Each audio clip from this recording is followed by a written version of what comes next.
Ang ating pong interviewin para sa umagang ito ay ang ating winners ng Member Get Member program po ng ating SSS.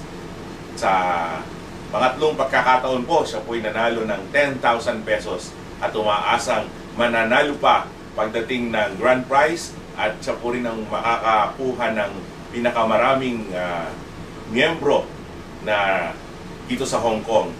Ako po ang inyong likod, si Mr. Roldan ng SSS Hong Kong. Kasama po natin si Miss Eileen Barbosa. Eileen, magandang umaga sa iyo. Good morning, sir. Matanong ko nga, ilang taon ka na ba dito sa Hong Kong? Almost 7 years, sir. 7 years sa Hong Kong. At ikaw ba'y, ito ba'y unang amo mo or Pangalawa na, sir. so Tumagal ako dito sa pangalawa. 2 taon, pangalawang kontrata mo na to sa iyong Pangatlo, sir. pangatlong kontrata. Sa SSS naman, pagiging member mo, ilang taon ka ng SSS member? Almost 4 years, sir.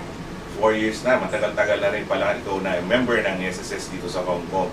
Paano mo nalaman ang programa ng ating Member Get Member promo? Actually, ganito yun. Papunta ako nandito sa SSS para magpa-update ng ating SSS. Ngayon, nakita ko yung pamphlets about this program, SSS Member Get Member promo. So, ang ginawa ko, binasa ko yun. Tapos nag-line ako dito sa SSS. Ngayon, habang binabasa ko yun, tamang-tama naman na explain ni Sir Robert yung patungkol dito. So, in-explain niya kung paano maging isang nominator at maging isang nominee. Okay. So, matanong ko nga, ilang lahat ba ang iyong nirecommend na i-recommend na? Actually, all is 145%. Wow! 145 145 members SSS. ang nakuha mo. Mga bago o activated rin? Mga natigil, yung ba? Yung karamihan yung mga natigil na tapos yung iba first timer. Okay.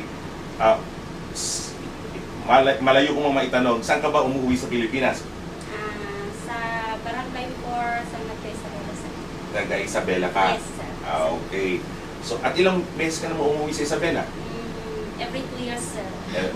So, pag nanalo ka ngayon ng trip to Boracay, siguradong uuwi ka rin sa inyong probinsya? Baka hindi pa, sir. Kasi kare-recontract ko lang sa amo ko.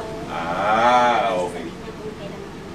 So, kung sakaling manalo ka, anong plano mo? Ano, sir, sa yung pera? Sa MGM, sa grand prize. Oo.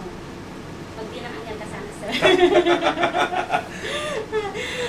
Actually, ang gagawin ko niyan kasi yung bahay namin, nakapatay na ako ng bahay namin, kaya lang yung lupa nagkaroon ng problema.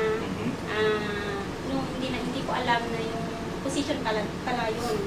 Naitayo ko na yung bahay. So, palidol ko yan, nag-ipon ng ano.